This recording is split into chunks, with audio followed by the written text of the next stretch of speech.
So guys जैसे कि last episode में हमने श्याओ को देखा था और श्याओ को हमने सिटी में आ गया था। फिर उसके बाद हमने श्याओ को देखा था और श्याओ वहाँ पर बाजार में घूमने लगा था और श्याओ को एक 8 हाथ वाला आदमी दिखाई दिया था। अब आगे और इसी के साथ में डाओ श्याओ से बोलने लगता है कि उस मेडिसिन को पाने के लिए काफी सारे लोग डाओ के पीछे लगे हुए हैं। फिर उसके बाद हम श्याओ को देखते हैं और श्याओ डाओ को लेकर और उस सोपकी को लेकर वहाँ से निकल जाता है। फिर दूसरे सीन में हमने ये चैन को दिखाया जाता है और वो एनवे माउंटेन में सभी लोगों से उस मेडिसिन को बचाकर भाग रहा था। लेकिन उसके बाद हम देखते हैं कि ये चैन का पेड़ एक फॉर्मेशन के ऊपर पड़ जाता है। उसके बाद हम देखते हैं कि वो फॉर्मेशन एक्टिवेट हो जाता है और ये चैन को सारे लोग दूर से भी देख पा रहे थे। उसके बाद हम ये चैन को देखते हैं और ये चैन अपनी पावर का यूज करके वहाँ पर एक पोर्टल को एक्टिवेट कर देता है और उसके अंदर चला जाता है। फिर उसके बाद हम उन सभी सेक्ट के लोगों को देखते हैं जिनमें से एक तो ड्रैगन पीकॉक था और उसी साथ में हम देखते हैं कि उन सभी का लीडर व्हाइट लाइन भी वहाँ पर था। इसी के साथ में हम देखते हैं कि उन सभी के पास में बीस्ट में चेंज होने की पावर भी थी। इसी के साथ में हम देखते हैं कि वो सभी डिवाइन फ्लेम लेवल पे थे। लेकिन दूसरी तरफ हम श्याओ को देखते हैं और श्याओ भी वहाँ पर आ जाता है और उसी साथ में हम श्याओ को देखते हैं और श्याओ उन सभी सेक्ट के लोगों के सामने भी आ जाता है। फिर उसके बाद हम वहाँ पर एक लड़के को देखते हैं और वो बोलने लगते हैं कि मेरे को ऐसा लगता है ये लड़का अपने साथी को यहाँ पर लेकर आया है हमसे फाइट करने के लिए। और इसी साथ में वो लड़के बोलने लगते हैं कि मैंने इस लड़के को आज से पहले यहाँ पर कभी भी नहीं देखा है। लेकिन दूसरी तरफ हम श्याओ को देखते हैं और श्याओ उन सभी को देख रहा था और वो लड़की श्याओ से बोलने लगती है क्या तुम हम सभी से फाइट करना चाहते हो और क्या तुम हमारे बारे में नहीं जानते हो। आगे वो श्याओ से बोलने लगती है क्या तुमको लगता है कि तुम हम सभी से जीत पाओगे लेकिन फिर भी तुम इन दोनों का साथ क्यों दे रहे हो। लेकिन उसके बाद हम वहाँ पर एक लड़के को देखते हैं और वो अपने सभी सेक्ट के लोगों से बोलने लगती है ये हुआंग है। उसके बाद हम सभी को देखते हैं और सभी भी हुआंग का नाम सुनते काफी ज्यादा हैरान हो जाते हैं। लेकिन दूसरी तरफ हम श्याओ को देखते हैं और श्याओ सभी को धमकी देते हुए बोलने लगता है तुम सभी ग्रुप में हो इस वजह से तुम मेरे को बुली कर पा रहे हो।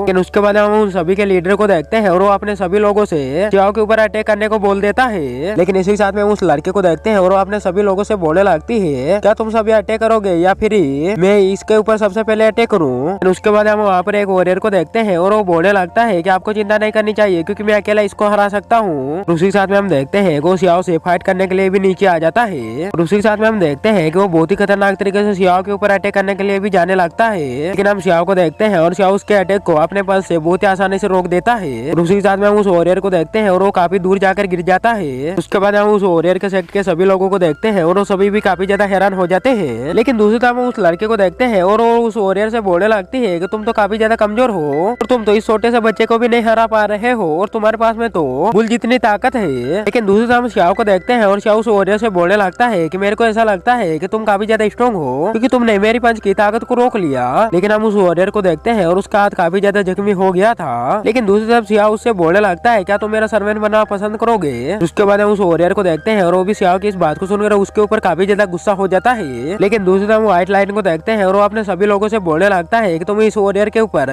जल्दी से अटैक कर इसको जल्दी से मार डालो। फिर उसके बाद हम सभी वॉरियर को देखते हैं और वो सभी भी ऐसा करने के लिए तैयार हो जाते हैं और उसी के साथ में हम देखते हैं वो सभी अपनी पावर को भी एक्टिवेट करने लगते हैं। इसी साथ में हम देखते हैं कि वो सभी श्याओ के ऊपर अपनी अपनी टेक्निक से बहुत ही खतरनाक तरीके से अटैक कर देते हैं। लेकिन उसके बाद हम श्याओ को देखते हैं और श्याओ भी उन सभी के अटैक को रोकने के लिए तैयार हो जाता है और अपनी हेवली शील्ड बनाकर उन सभी के अटैक को रोकने लगता है। लेकिन हम देखते हैं कि उन सभी की पावर काफी ज्यादा थी, इस वजह से हम देखते हैं कि श्याओ इसमें थोड़ा सा कमजोर पड़ रहा था। और उसी साथ में हम श्याओ को देखते हैं और श्याओ एक पहाड़ से भी टकरा जाता है। उसी साथ में हम देखते हैं कि उस जगह पर बहुत ही खतरनाक तरीके से एक धमाका होता है। लेकिन दूसरी तरफ उन सभी वॉरियर के लीडर को देखते हैं और उसको ऐसा लगने लगता है कि अब श्याओ मर चुका है। लेकिन दूसरी तरफ उस लड़के को देखते हैं और वो भी स्कॉर्पियो में बनकर सोपकी के ऊपर अटैक करने के लिए जाने लगती है। लेकिन हम डाओ को देखते हैं और डाओ उसके अटैक से सोपकी को बहुत ही आसानी से बचा लेता है। लेकिन उसके बाद हम वहाँ पर एक लड़के को देखते हैं और वो भी डाओ के ऊपर अटैक कर देता है। लेकिन दूसरी तरफ उस लड़के को देखते हैं जो कि स्कॉर्पियो में कन्वर्ट हो गई थी और उसी साथ में वो सोपकी से बोलने लगती है तुम तो इतने ज्यादा पावरफुल भी नहीं लग रहे हो लेकिन फिर भी तुम यहाँ पर क्यों आ गए। लेकिन दूसरी तरफ हम सोपकेयर को देखते हैं और वो उस लड़के से बोलने लगता है कि बहन तुम जो भी बोल रही हो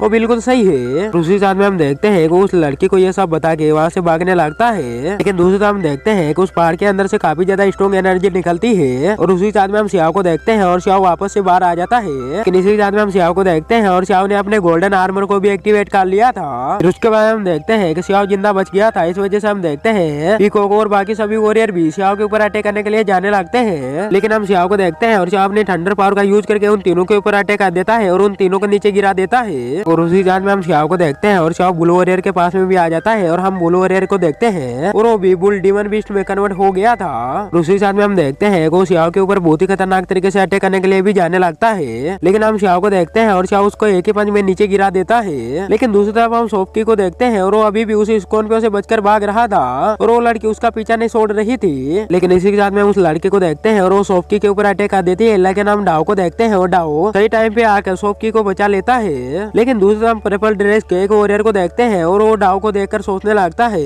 ये तो दूसरों को बचाने में बिजी है। इसी चीज का फायदा उठाकर हम देखते हैं कि वो अपने स्वॉर्ड से डाओ के ऊपर अटैक कर देता है। हम देखते हैं कि डाओ भी काफी ज्यादा जख्मी हो जाता है और उसी के साथ में हम देखते हैं वो सोफकी के साथ में नीचे गिर जाता है। लेकिन दूसरी तरफ उस लड़के को देखते हैं और वो भी अपनी स्कॉर्पियो की बॉडी से उन दोनों के ऊपर बहुत ही खतरनाक तरीके से अटैक कर देती है। लेकिन दूसरी तरफ हीचेन को देखते हैं और हीचेन बाहर आकर अपनी शील्ड को एक्टिवेट करके उन दोनों को उसके अटैक से बचा लेता है। लेकिन हम देखते हैं कि उस लड़की का अटैक काफी ज्यादा पावरफुल था, इस वजह से हम देखते हैं कि डाओ काफी ज्यादा जख्मी हो गया था। लेकिन दूसरी तरफ व्हाइट टाइगर को देखते हैं जो कि सभी का लीडर था और वो डाओ से बोलने लगता है वो सिगरेट मेडिसिन हमको दे दो, तुमको यहाँ से जिंदा जाने देंगे। दूसरी तरफ श्याओ को देखते हैं और श्याओ हीचेन के सामने आकर खड़ा हो जाता है। साथ में वो व्हाइट टाइगर से बोलने लगता है वो सिगरेट मेडिसिन सीख लेने की है, इसलिए तुम उसके बारे में भूल जाओ। फिर उसके बाद हम व्हाइट टाइगर को देखते हैं और उसको श्याओ के ऊपर काफी ज्यादा गुस्सा आ जाता है। इस वजह से हम देखते हैं वो अपनी पावर का यूज करके एक व्हाइट बॉल को बनाता है और वो श्याओ के ऊपर अटैक कर देता है। लेकिन हम श्याओ को देखते हैं और श्याओ एनर्जी से इम्यून था, इस वजह से हम देखते हैं वो अटैक फिर से उसी व्हाइट टाइगर को जाकर लग जाता है और उसी साथ में हम देखते हैं वो थोड़ा सा जख्मी भी हो जाता है। लेकिन इसी साथ में हम देखते हैं कि व्हाइट टाइगर काफी ज्यादा जख्मी हो गया था, इस वजह से हम देखते हैं उसके सभी लोग श्याओ को चारों तरफ से घेर लेते हैं। दूसरी साथ में हम देखते हैं वो सभी मिलकर अपनी पावर का यूज करके वहाँ पर एक फॉर्मेशन को भी एक्टिवेट करने लगते हैं। लेकिन इसी साथ में हम स्कॉर्पियो वाली लड़की को देखते हैं और वो श्याओ के ऊपर अटैक करने के लिए आने लगती है। लेकिन हम श्याओ को देखते हैं और श्याओ अपने रिकार्नेस टेक्निक का यूज करके टाइम को स्लो कर देता है। लेकिन इसी साथ में हम श्याओ को देखते हैं और श्याओ उस लड़की के पास में जाकर उसके अंदर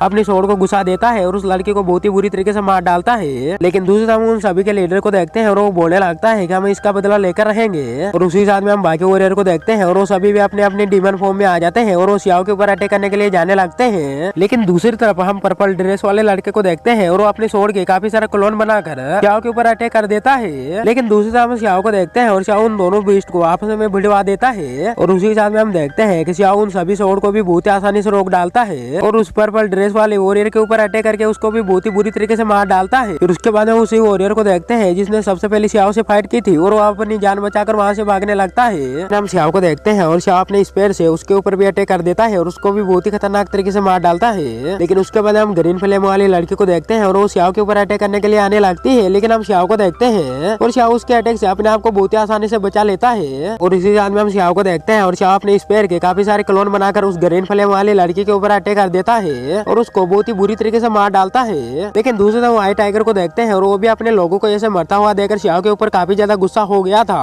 और उसी साथ में हम देखते हैं कि वो श्याओ के ऊपर अटैक करने के लिए भी आने लगता है। लेकिन दूसरी तरफ हम श्याओ को देखते हैं और श्याओ भी अपनी फायरबर्ड का यूज करके उसके ऊपर अटैक कर देता है और उसको काफी दूर भी गिरा देता है। इसी साथ में हम श्याओ को देखते हैं और श्याओ ने अपने टेंटिकल को भी एक्टिवेट कर लिया था और उसी साथ में हम देखते हैं कि वो व्हाइट टाइगर को बहुत ही खतरनाक तरीके से जकड़ लेता है और उसको थंडर पावर के झटके देने लगता है। इस वजह से हम व्हाइट टाइगर को देखते हैं और वो भी श्याओ की पावर के सामने कुछ भी नहीं कर पा रहा था। लेकिन इसी के साथ में हम श्याओ को देखते हैं और श्याओ अपनी वेल टेक्निक का यूज करके अपनी वेल से उसके ऊपर अटैक कर देता है और उसको बहुत ही बुरी तरीके से मार डालता है। अपने लीडर को ऐसे मरता हुआ देखकर हम पीकॉक और एक वॉरियर को देखते हैं और वो दोनों भी अपनी जान को बचाकर अलग अलग डायरेक्शन में भागने लगते हैं क्योंकि उन दोनों को ऐसा लग रहा था कि वो दोनों इस तरीके से श्याओ के अटैक से अपने आप को बचा लेंगे। लेकिन हम श्याओ को देखते हैं और श्याओ सबसे पहले पीकॉक के ऊपर अटैक करता है, उसको बीच में से 2 कर देता है। और उसी साथ में हम श्याओ को देखते हैं और श्याओ वहाँ पर एक पोर्टल को ओपन करके उस वॉरियर के सामने आ जाता है और उस वॉरियर के पेट में अपने स्पेयर को घुसाकर उसको भी बहुत ही बुरी तरीके से मार डालता है। लेकिन उसके बाद हम देखते हैं कि वहाँ पर एक वॉरियर जिंदा बचा हुआ था। इसके बाद हम टैंक को देखते हैं और टैंक श्याओ से बोलने लगता है इसको तो मैं अकेला मार सकता हूँ। दूसरी साथ में हम टैंक को देखते हैं और टैंक उस वॉरियर के ऊपर अटैक करके उसको बहुत ही बुरी तरीके से मार डालता है। लेकिन इसी के साथ में हम श्याओ को देखते हैं और श्याओ ये चेन के पास में भी आ गया था और उसी साथ में वो जैसे बोलने लगता है कि तुमने मेरी मेडिसिन को बचाने के लिए अपने जान पर खेला है, इसलिए मैं तुमको थैंक यू बोलना चाहता हूँ। दूसरी तरफ ये चेन श्याओ से बोलने लगता है कि तुमको चिंता नहीं करनी चाहिए और तुमको थैंक यू भी नहीं बोलना चाहिए। अगर तुम यहाँ पर नहीं आते तो आज मैं यहाँ पर बहुत ही बुरी तरीके से फंस चुका होता। और उसी साथ में ये चेन को देखते हैं और वो श्याओ को मेडिसिन देने के लिए भी तैयार हो जाता है। लेकिन इसी के साथ में उस मेडिसिन को जैसे देखते हैं तो एक बेस्ट जैसी लग रही थी। लेकिन हम श्याओ को देखते हैं और श्याओ उस मेडिसिन को ले लेता है और उसको अपने पास में रख लेता है। लेकिन इसी के साथ में हम श्याओ को देखते हैं और श्याओ पीको का एक फेदर अपने पास में रख लेता है और एक बड़ वॉरियर का भी फेदर अपने पास में रख लेता है। लेकिन इसी के साथ में हम श्याओ को देखते हैं और श्याओ उन तीनों से बोलने लगता है चलो हम इन सभी को पका कर खाते हैं। उसी साथ में हम श्याओ को देखते हैं और श्याओ टैंक को वो पत्थर दे देता है है जो कि टैंक ने पहले मांगा था और टैंक भी उसको पाकर काफी ज्यादा खुश हो जाता है। लेकिन उसके बाद वो दूसरे वर्ल्ड के लोगों को देखते हैं और वो बोलने लगते हैं कि हुआंग तो सच में काफी ज्यादा स्ट्रॉन्ग है। लेकिन उसके बाद हमें क्यून कैनल के एक वॉरियर को दिखाया जाता है जो कि सियाओ के ऊपर नजर रख रहा था और उसी के साथ में वो डार्क गॉड से बोलने लगता है कि सियाओ तो अभी के टाइम पे काफी ज्यादा यंग है। साथ में वो बोलने लगता है कि सियाओ के पास में तो सुप्रीम ओरा भी है, मेरे को ऐसा लगता है कि उसका फ्यूचर काफी ज्यादा ब्राइट होने वाला है। उसके बाद डार्क मास्टर उससे बोलने लगते हैं कि मेरे को पता है कि सियाओ का फ्यूचर काफी अच्छा है लेकिन उसको डार्क वर्ल्ड से चला जाना चाहिए। लेकिन दूसरी तरफ गॉड लॉन्चर उससे बोलने लगते हैं क्या तुम सियाओ को परेशान करना चाहते हो? कि ऐसी बात को सुनकर डार्क मास्टर उससे बोलने लगते हैं कि आपको लगता है कि मौत सियाओ का पीछा छोड़ने वाली है कि उसके पीछे काफी ज्यादा स्ट्रॉन्ग वॉरियर लगने वाले हैं क्योंकि उसको किसी भी हालत में मार डालेंगे। वजह में इंसान इमोर्टल के खास खास वॉरियर का नाम दिखाया जाता है जिसमें सबसे पहले हमें एक लड़के को दिखाया जाता है जिसका नाम प्रिंसेस था और उसको पूरे वर्ल्ड में कल्टीवेटर के नाम से जाना जाता है। फिर दूसरे नंबर पे हमें वहाँ पर एक लड़के को दिखाया जाता है जो कि डोनसोन फैमिली से बिलोंग करता था। उसके बारे में भी हमको बताया जाता है कि इसने दो डोजो लेवल के कल्टीवेटर को भी बहुत ही बुरी तरीके से मार डाला था। तीसरे नंबर पे हमें एक बूढ़े आदमी को दिखाया जाता है जिसका नाम डार्क गॉड था और इसी साथ में हम देखते हैं कि उसकी पूरी बॉडी फॉर्मेशन से ढकी हुई थी। इसी साथ में हमें वहाँ पर एक लड़के को दिखाया जाता है जिसका नाम चेंग यान था और वो वही लड़का है जो यहाँ के 4 कंपटीशन को भी जीत चुका है। इसी साथ में हम एक वॉरियर को देखते हैं जो कि काफी ज्यादा स्ट्रॉन्ग था और वो पापी ब्लड वाले लोगों से काफी ज्यादा नफरत करता था और उसका नाम चिंगवान था। लेकिन इसी साथ में हमें एक दूसरे वॉरियर को दिखाया जाता है जिसका नाम चिंगवान था और वो यहाँ के कंपटीशन को 10 बार जीत चुका था। उसी साथ में हमें पता चलता है कि उसका ओरा काफी ज्यादा स्ट्रॉन्ग और काफी ज्यादा पावरफुल है। और उसी साथ में हमें निंगतुआन के बारे में बताया जाता है कि उसने अभी अभी अपने ब्लड को सेक्रीफाइस करके उसी साथ में हम देखते हैं कि उसने इस तरीके से इमोर्टल बोन को भी हासिल कर लिया था, इस वजह से वो काफी ज्यादा स्ट्रॉन्ग हो गया था। लेकिन नंबर 8 पे आता है सियाओ का भाई जो कि अभी भी कल्टीवेशन कर रहा था और इसी साथ में हम सियाओ के भाई को देखते हैं और वो कल्टीवेशन करते करते डिवाइन फ्लेम के लेवल पे भी चला जाता है। लेकिन उसके बाद हमें वहाँ पर एक लास्ट वॉरियर को दिखाया जाता है जिसका नाम डेविड था और वो काफी ज्यादा पावरफुल था और वो वापस आ गया था और उसकी डबल पर्पल आई भी काफी ज्यादा स्ट्रॉन्ग हो गई थी। इसी साथ में हम देखते हैं कि वो अपनी पावर का यूज करके किसी भी चीज को बहुत ही आसानी से कंट्रोल कर सकता था। लेकिन इसी के साथ में दोस्तों ये एपिसोड यहीं पर एंड हो जाता है। मेरे को उम्मीद है ये एपिसोड आप सभी को काफी ज्यादा पसंद आया होगा। अगर पसंद आया तो वीडियो को लाइक और चैनल को सब्सक्राइब करके बेल आइकन को ऑल पे प्रेस जरूर से कर देना। मिलते हैं नेक्स्ट एपिसोड में।